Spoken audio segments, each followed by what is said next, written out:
In recent videos, we worked with integers of a form for n plus 1. As expected, they can be written as a sum of two squares, but a particular form kept appearing when connecting Gauss-Eureka theorem with Euler's sum of two squares, when relating Pythagorean triples to consecutive sums, and when examining sum of 2 raised to m squares in the context of Hurwitz theorem. Interestingly, this particular difference of squares also yields the same structure, hinting at a deeper layer beneath Gaussian integers, one that might even extend to integers of a form for n plus 3. Moreover, the sign constraints in the following classical identities, the Fibonacci-Brahmaguptas involving the sum of two squares and the mirror one with differences of squares, suggest that a universal factorization may be possible if we can remove the restrictions on the plus-minus signs. That is, we aim to factor also a sum of two squares with the same sign inside each square, and also factor a differences of two squares with different sign inside each square. In the following slides, we introduce a novel 3-1 algebra that establishes sign symmetry in these classical identities mentioned above, thereby enabling universal factorization. This approach extends factorization to all integers, both primes and composites, through trivial factorizations, algebraic rotations, and non-trivial decompositions. Finally, we construct a minimal Clifford algebra capable of hosting the geometric structure underlying this factorization. To enable a universal factorization, we constructed a 3-1 algebra that curiously mirrors the classic split quaternions, used in contexts such as special relativity, quantum mechanics, signal processing, and deep learning. However, it is not a quaternion algebra itself, as it lacks associativity. We call this new algebra Sign-Symmetric 3-1, as it provides sign symmetry in classical identities involving products of sum and differences of squares. The clearest way to introduce them is by placing them side by side with the standard quaternions and the split quaternions. Quaternions, split quaternions, and the sign-symmetric algebra share the same basis elements, but differ in their multiplication rules and in the squares of their imaginary units. These differences are neatly captured by the norm signature and the norm formula. All three algebras are non-commutative, but what distinguishes the sign-symmetric algebra is its non-associativity and the presence of parametric conjugate zero divisors. Its purpose remains firmly in the mathematical domain, particularly the universal factorization of integers, whereas quaternions and split quaternions find their applications extending into physics. In particular, when the norm formula a squared plus b squared plus c squared minus d squared is set equal to 0, the Lebesgue identity accounts for all possible scenarios. Moreover, if one assumes that either a, b, or c equals 0, the Lebesgue identity reduces to the Pythagorean triple formula. As illustrated below, all three possible cases with c equals 0 are included. Finally, linear nilpotents in the sign-symmetric algebra behave in the same way as those in split quaternions.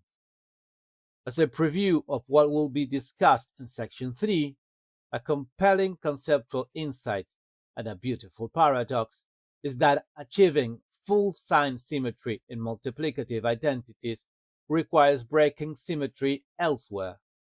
While this is already suggested by the loss of associativity and the norm signature comparison with quaternions and split quaternions, it becomes even clearer when examining the Clifford algebra required to host sign symmetry algebra. To achieve sign symmetry at the level of algebraic identities, we are compelled to introduce a symmetry at the structural level through the use of two triple product relations with opposite signs.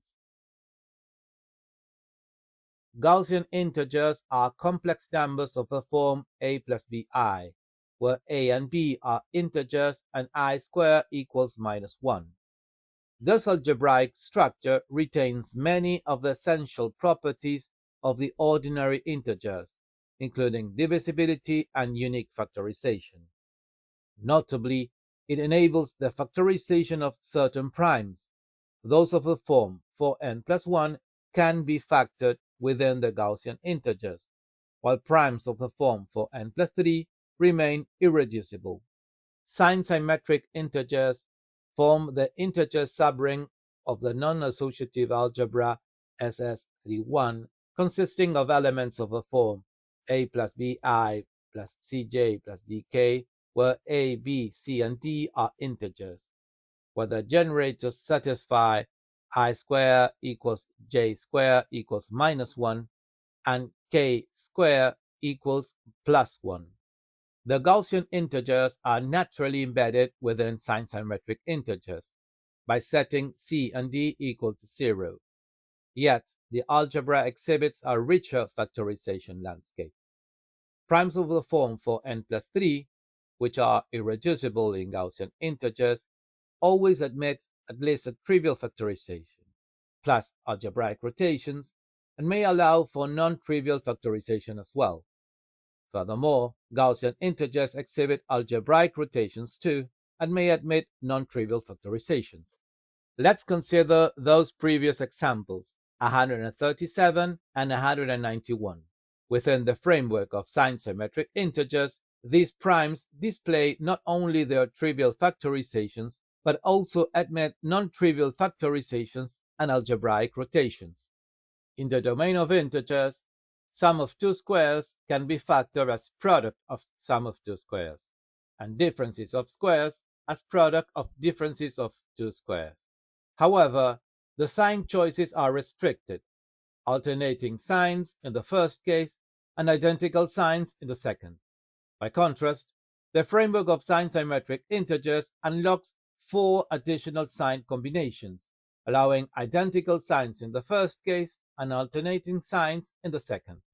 Here we see 4 extensions. First, how a sum of two squares with identical negative signs can be factored. Second, factorization with identical positive signs.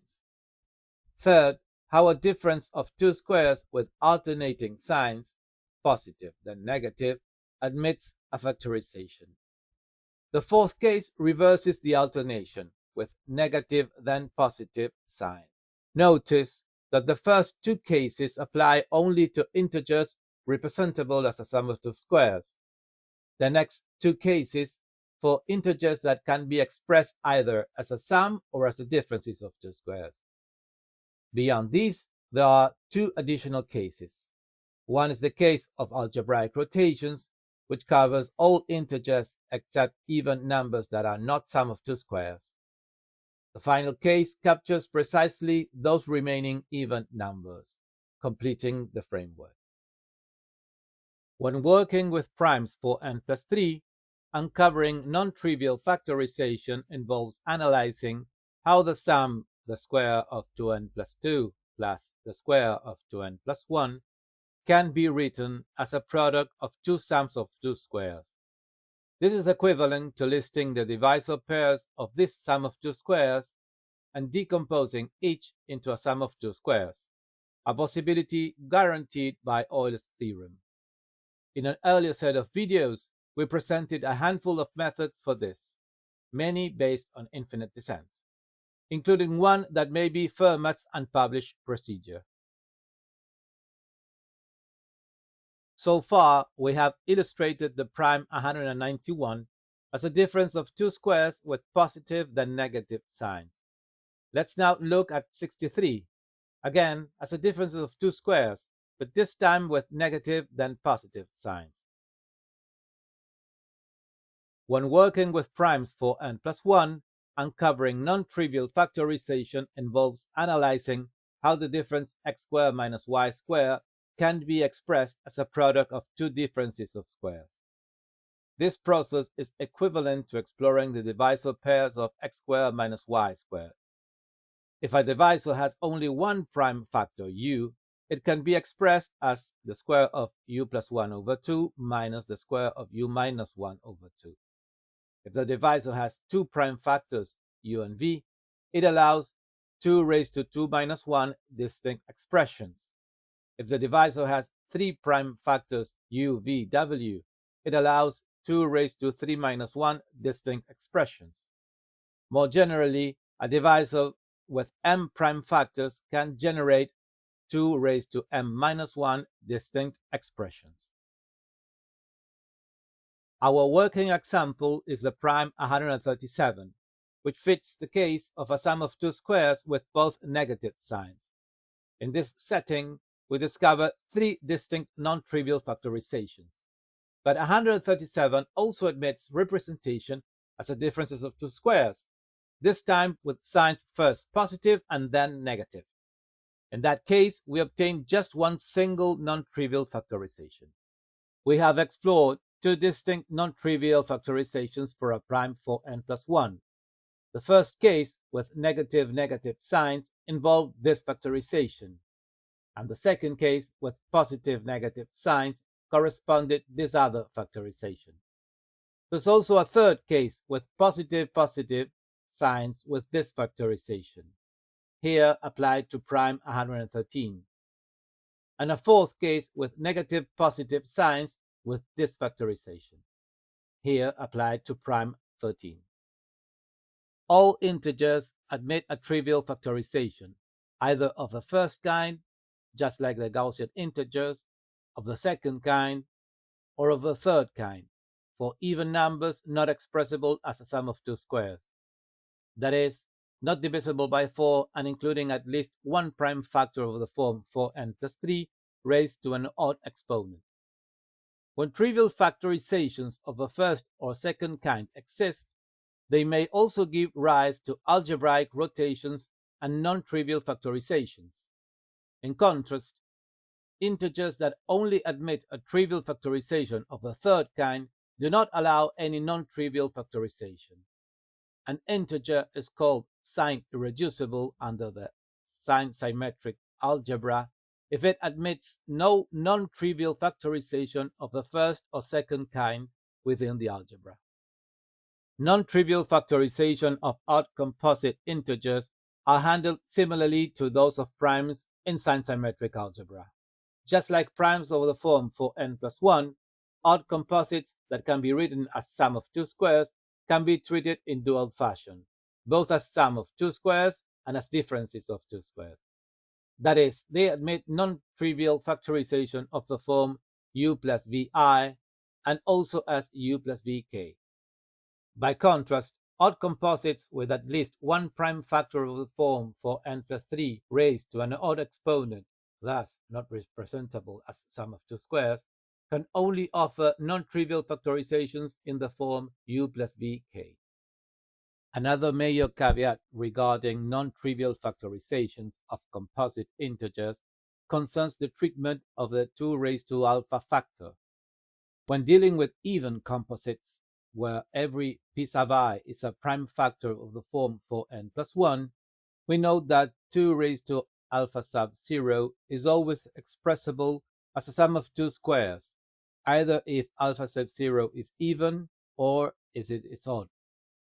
Hence, these even composites can be represented as sum of two squares, so non-trivial factorizations proceed much like those for primes. The important exception arises when computing the difference x squared minus y squared. If it equals a difference of squares times 2 raised to beta, where beta is odd, then the case cannot be factored non-trivially. Other case is when an even composite has at least one prime factor p sub I of a form for n plus 3, with alpha sub I odd and alpha sub 0 equal or bigger than 2. In such situation, the number is no longer representable as a sum of two squares, but only as a difference of squares. A particular notable case is when alpha sub 0 equals 1. Then the even composite cannot be expressed even as a difference of squares, and so a trivial factorization of first and second kind are unavailable, though a trivial one is still available for the third kind. Thus, for even composite integers not divisible by 4 and not representable as a sum of two squares are sign-irreducible. Are there sign-irreducible odd composite integers? Since they have at least two prime factors, or one prime factor but alpha sub I is bigger than 1, then when all prime factors are of the form for n plus 1, there are at least two decompositions at sum of two squares. And when at least one prime factor is of a form for n plus 3 raised to an odd exponent, there are at least two decompositions as a differences of two squares. For the first case, every decomposition as x sub I squared minus y sub I squared must be prime for odd composites to be sign-irreducible. It requires that y sub I equals x sub I minus 1, but that's impossible. Starting with equating both sum of two squares, we expand and simplify, and then regroup and factor, leading to x sub 1 plus x sub 2 equals 1, which is impossible since x sub I equals or is bigger than 1.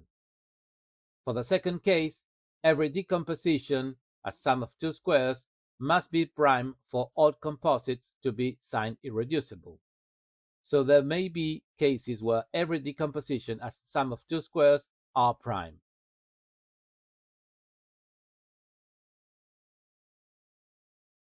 In the next slides, we offer a complete factorization of the first 100 integers, comprising trivial and non-trivial factorizations, plus algebraic rotations.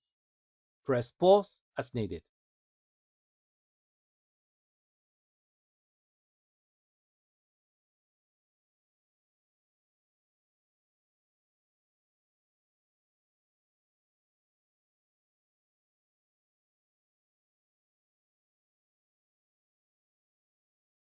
An integer is said to be sign-irreducible within the sign-symmetric algebra if it admits no non-trivial factorization of either the first or second kind within the algebra. In particular, a prime of the form for n plus 3 remains sign-irreducible, that is, admits no non-trivial factorizations, if the sum w squared plus w minus 1 squared is also a prime. By contrast, a prime of the form for n plus 1 admits a dual decomposition, both as a sum of squares and as a difference of squares. Even when lacking a non-trivial factorization of the first kind, when x squared minus y squared is itself prime, it may still fail to be sign-irreducible if it admits a non-trivial factorization of the second kind, when the square of 2n plus 1 plus the square of 2n is not prime. Sign-irreducible primes of a form for n plus 1 are those for which both the difference x squared minus the square of x minus 1 and the sum of the square of 2n plus 1 plus the square of 2n are also prime. With minimal algebraic manipulation, these prime triplets can be expressed in various ways: as a sum or difference of squares, solely in terms of n, or solely in terms of x. There are only 332 such prime triplets below 10 raised to 10.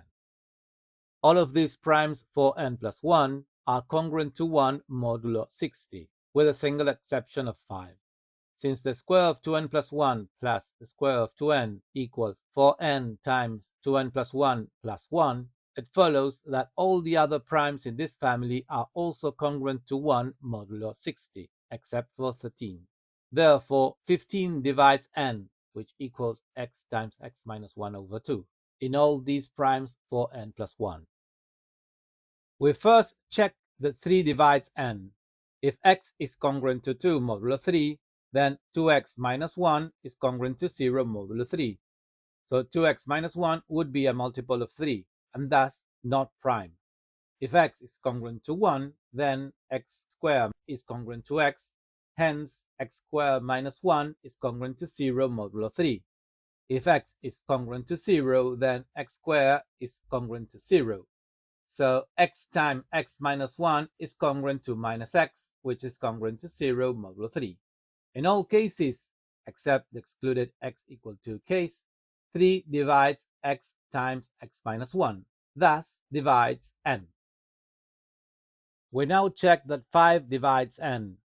Since 4n plus 1 equals 2 times x squared minus 2x plus 1, we can discard x congruent to 2 modulo 5, as 5 ends up dividing 4n plus 1, so cannot be a prime bigger than 5. We can also discard x congruent to 4 modulo 5 using the same reasoning. If x is congruent to 3, then 2x minus 1 is congruent to 0 modulo 5. So the only possible prime is 5, requiring x to be equal to 3. But the square of 2 times 3 plus 1 plus the square of 2 times 3 equals 85, which is divisible by 5, and so it's not a prime. Therefore, x is congruent to 0 or 1 modulo 5, which means 5 divides x times x minus 1. Thus, 5 divides n. So we just saw that sign-irreducible primes of the form 4n plus 1 are congruent to 1 modulo 60, with exception of 5. And since the square of 2n plus 1 plus the square of 2n equals 4n times 2n plus 1 plus 1, it follows that all these other primes, with exception of 13, are also congruent to 1 modulo 60, and also congruent to 1 or 181 modulo 420 as well, where 420 equals 7 times 60. There are only 332 such prime triplets below 10 raised to 10. These are some of the first few. There appears to be a structural relationship between these prime triplets, as suggested by the ratio, where the biggest prime is the denominator and the sum of squares of the other primes are the numerator. This ratio tends towards 2 as 4 plus 1 increases. This becomes more apparent when rewritten in terms of n. As n grows, the bracket approaches 1, so the full expression approaches 2. This asymptotic behavior isn't isolated. Other ratios between similar expressions also approach 2. While algebraically trivial, the recurrence of this factor suggests an underlying structural regularity across these triplets. The structures explored here echo two central themes from Landau's legacy.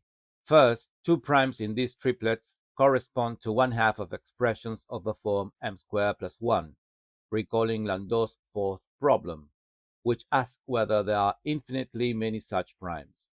This question is intimately tied to the distribution of integers expressible as sum of 2 squares. Second, the Landau-Ramanujan constant quantifies this asymptotic density of sum of 2 squares. Notably, a coefficient of the prime counting function, to be introduced in the next slide, tends to k over 1 plus the square root of 2, smoothly linking this density with a triplet structure and reinforcing the thematic bridge to Landau's problem. These two themes, the infinitude of primes of the form m squared plus 1 and the density of sum of squares, are structurally related. Their simultaneous emergence in both the prime triplets and the prime counting function behavior observed here is unlikely to be coincidental. The graph displays a subset of the observed values, the first 10 raised to 9 primes, alongside the sign-irreducible 4n plus 1 prime counting function. To better capture the long-term behavior, the first 3 values, out of the first 197, were excluded when fitting the power law curve, improving the model's alignment with the asymptotic regime it aims to describe. With this adjustment, the model achieves a near-perfect fit to the data and shows strong agreement in the rate of asymptotic flattening. Although the coefficients 1 raised to p squared and k over 1 plus the square root of 2 were obtained empirically rather than derived analytically, these results lend support to the structural validity of the formula and suggest they may reflect genuine features of the distribution of sign-irreducible 4n plus 1 primes. For this subset, there is a rather weak negative correlation between the input values and the associated errors. insufficient to suggest any clear or meaningful relationship. Although the errors fluctuate and occasionally cluster, no consistent trend emerges as input increases. Given the nature of prime distributions, where regularities coexist with apparent randomness, such fluctuations are to be expected and do not undermine the validity of the asymptotic approximation. The presented sign-irreducible prime counting function for primes of the form for n plus 1, where k is the Landau-Ramanujan constant, doesn't match at first with the conjectured prime counting function for Landau's fourth problem about the infinitude of primes of the form m squared plus 1, where c sub quad is the Hardy-Littlewood constant. While we compose a related sign-irreducible for n plus 1 prime counting function with high r squared, the constant square root of 3 minus 2 times c sub quad is hard to explain. Instead, there's a more interesting alternative. To simplify graphing and scaling, we let p equal 10 raised to a in the original prime counting function. Plotting a with natural logarithm of the prime counting function reveals a perfect log linear relation, which closely matches a equal 2 times c sub quad times the natural logarithm of a prime counting function plus p. This leads to a new exponential model. The first and third prime counting functions are structurally the same, differing only in the framing, base 10 versus base e. Moreover, the growth factor of both functions tends toward a limit close to 2 minus gamma sub 1, where gamma sub 1 is the first Stieltjes constant, a correction term that appears indirectly in refined asymptotics of the logarithmic integral function and high-precision approximations to the prime counting function. While these prime counting functions perform well when evaluating against the first 10 raised to 9 primes, they fall short when extended to the first 10 raised to 11 integers. In seeking a better curve fit, the guiding assumption was that the existing coefficient should remain unchanged, and instead a correction function should be introduced to narrow the gap with actual data. The added function may appear awkward at first, but the nested logarithmic structure mirrors the kind of slow-growing correction seen in Riemann hypothesis-type error bounds. This adjusted model achieves a high fit to the data, with a still weak negative correlation between the input values and the associated errors. In this table, we can more clearly compare how the three prime counting functions perform against actual data. In the second table, we adjust the exponent, since the primes closest to 10 raised to a is not always exact. This adjustment gives a fairer comparison for prime counting function 4, showing that it performs as well as the others for smaller primes and outperforms them for the largest primes. Sign-Symmetric 3-1 form a power-associative, non-commutative, non-division algebra. Their central purpose is to provide a universal integer factorization framework by enabling sign-symmetry within classical identities, involving products of sum or differences of two squares.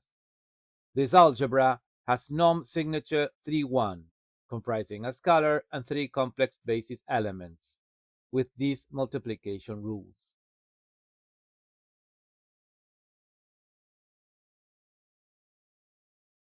Its norm formula is a squared plus b squared plus c squared minus d squared, which, unlike in classical split quaternions, admits a divisibility structure featuring parametric conjugate zero divisors. In this section, we construct a minimal Clifford algebra capable of hosting the sign-symmetric subalgebra. This host is the associative but non-commutative Clifford algebra 1-5, generated by 6 orthogonal vectors with 5 squares equal to -1 and 1 square equal to +1. From these, we construct the sign-symmetric basis by vectors I, j, and k, which satisfy that I squared and j squared are equal to -1, while k squared equal to +1. In addition, two opposite triple product constraints, one equal to -1 and the other equal to +1, are required to preserve the full sign-symmetric structure. Otherwise, IGK could not equal +1.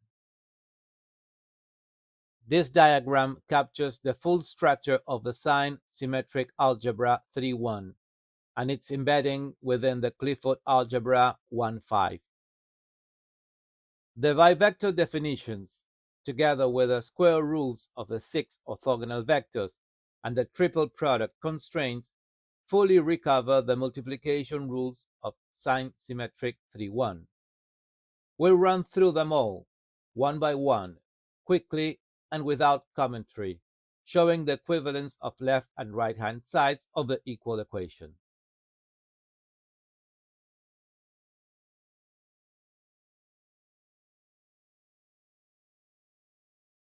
The sign-symmetric algebra's internal consistency relies on two specific triple product sign relations. These are not algebraic entities. They do not require explicit trivector elements, but instead represent structural constraints that emerge from embedding sign-symmetric 3.1 within the fully associative Clifford algebra 1.5. While sign-symmetric features a norm signature of 3.1 with one scalar and three square roots of ±1, it requires 6 orthogonal generators to support its structure. Clifford algebra 1.5 meets this requirement. Within this embedding, the triple product sign constraints simulate the power-associative and sign-symmetric behavior of sign-symmetric 3.1, despite Clifford algebra 1.5 being fully associative. This interplay highlights how higher-grade structure in Clifford algebras can encode non-associative behavior indirectly through global embedding rules rather than local algebraic elements. A compelling conceptual insight and a beautiful paradox is that achieving full sign symmetry in classical multiplicative identities requires breaking associativity. It's not that universal integer factorization emerges from giving up associativity altogether, but by deliberately imposing structural asymmetry at a global level. In other words, universal integer factorization becomes possible within sign-symmetric algebra precisely due to its metric signature 1,2, which enables sign symmetry in classical multiplication identities like Brahmagupta's identity and the differences of squares identity.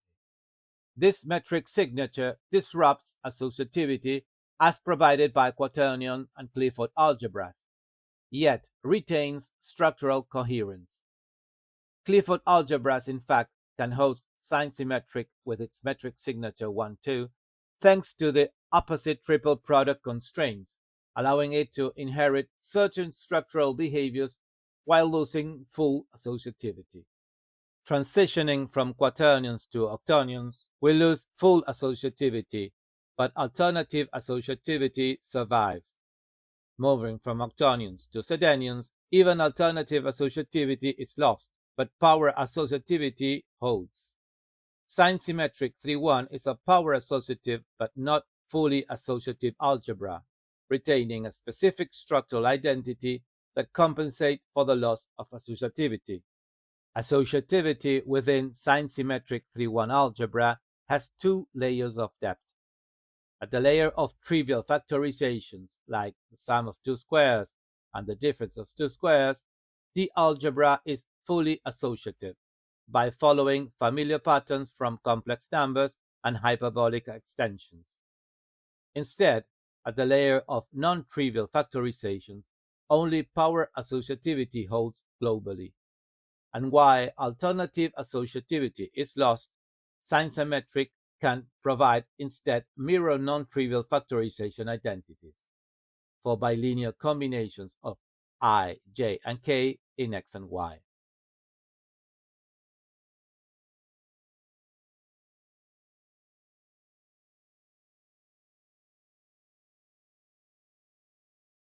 This presentation explored how classical identities involving products of sum and differences of squares hint at a deeper algebraic structure. We introduced sign-symmetric 3-1, a non-associative, power-associative, non-commutative, non-division algebra with parametric conjugate zero divisors that generalize Gaussian integers to enable universal integer factorization, including for primes of the form 4n+3, which remain irreducible in Gaussian integers. Unlike quaternions or split quaternions, sign symmetry 3-1 restores sign symmetry in classical identities by relaxing associativity and embedding within a minimal Clifford algebra 1-5 via opposite triple product constraints. This framework admits trivial, rotated, and non-trivial factorization of integers, classifying a subset as sign-irreducible where no non-trivial factorizations are available. Then explores in particular for n+1 primes within this subset, revealing a striking structural regularity across prime triplets, providing a side door into Landau's fourth problem through a conjectured prime counting function tailored to sign-irreducible for n+1 primes. The key insight is that achieving full sign symmetry at the identity level requires introducing structural asymmetry at the algebraic level, encoded through opposite triple product constraints in Clifford algebra 1-5. This balance enables new factorization pathways while preserving coherence. That's all, folks. Thanks for watching. If you enjoyed this content, don't forget to give it a thumbs up, leave a comment with your thoughts or questions, and share it with anyone who might find it valuable. Your support means a lot.